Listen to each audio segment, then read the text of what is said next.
जब भी गांव में कोई विवाद होता है भूमि से संबंधित, तो जो विवाद को सुलझाने के लिए हम गांव के लोग लेखपाल को बुलाते हैं, जो भूमि से संबंधित जिनकी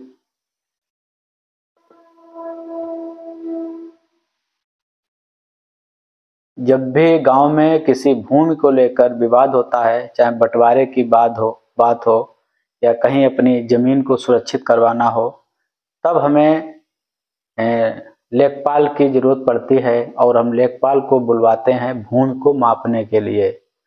उस भूमि के माप में लोहे की कड़ियों की बनी हुई एक जंजीर प्रयोग में लाई जाती है, जिसको बहुत सारे गांव के लोगों को पता नहीं होता है कि आखिर ये जरीब जिसे हम बोलते हैं, जरीब डालना जब खेत की माप हो की जाती है तो अक्सर जरीब में ही डाली जाती है। और लेखपालों के अपने कोड वर्ड होते हैं, जो लोग जरीब के बारे में जानते हैं तो पता लग जाता है कि ये इतनी हमारी भूमि है, इतने लट्ठा इसकी लंबाई है, इतनी इसकी चौड़ाई है। तो ये जरीब के बारे में थोड़ा आप जान लें।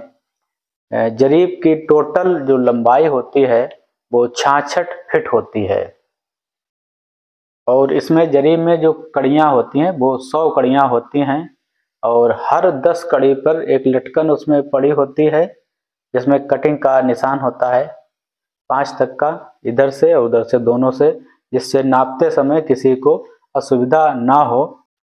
तो जब नाप होती है तब हमें जानकारी नहीं होती है, तो इसलिए हमें लगता है कि आपको कहीं इसे नोट कर लेना चाहिए। एक जरीब बराबर होती है 66 फीट के, उस जरीब में 100 कड़ी होती हैं, हर 10 कड़ी पर एक लटकन लगी होती है जिसपे कटिंग के निशान होते हैं। 10 कड़ी पर एक निशान, 20 कड़ी पे 2 निशान, 3 कड़ी पे 30 निशान, ऐसे करके 5 निशान लगे होते हैं इधर से उधर से दोनों से।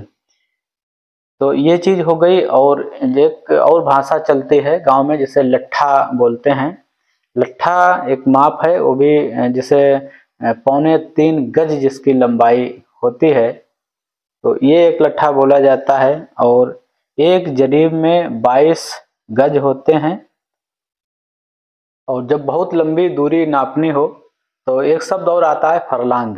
फरलांग में 10 जरीब एक फरलांग के बराबर हो जाती है और 80 जरीब के जब बराबर माप कर दी जाए तो वो 1 मील बराबर हो जाती है, यानी 1609 मीटर के बराबर, या उसे 1.6 किलोमीटर भी कह सकते हैं।